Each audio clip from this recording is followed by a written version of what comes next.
Now, being Australia Day this week, we all know what happens, despite the fact that even pollsters that lean to the left show us that two-thirds of Australians, completely fine, Australia Day, January 26, not right-wing pride, just that's our national day, that's when modern Australia started, please be respectful to what was here before.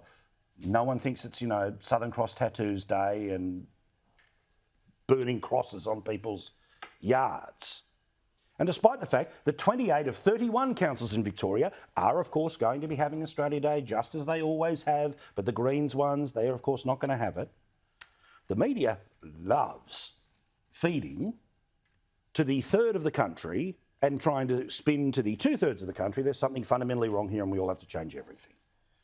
Case in point, today, not too many stories about Australia Day on the ABC's website today. About Alice Springs today on their website, or yesterday, or the day before. But there's certainly plenty about people with mixed feelings about Australia Day.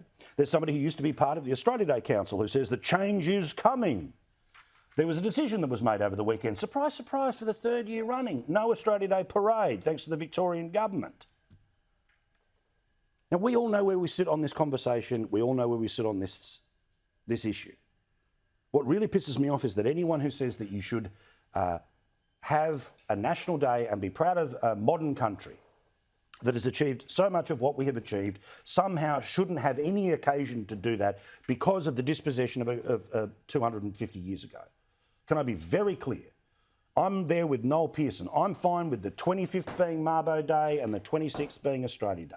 I am absolutely cool with just being bloody honest about the way things were, but also loving the idea that people that were lucky enough to be born here were the luckiest humans on the planet. But there are tens of thousands every single year on that day, like my grandmother, who use that day to put up their hand and join the greatest club in the world.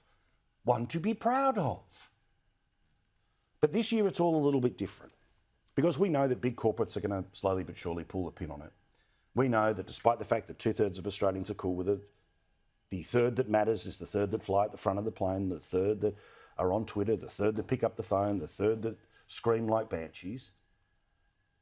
But interestingly, on this day of January the 26th, there is, as the counter-programming, the Invasion Day rallies. Now this year, with an opportunity for a national conversation to lead to a national vote about whether or not there should be an advisory body made up of Indigenous people to the federal government, protected in the Constitution, the Invasion Day people are going to campaign against The Voice.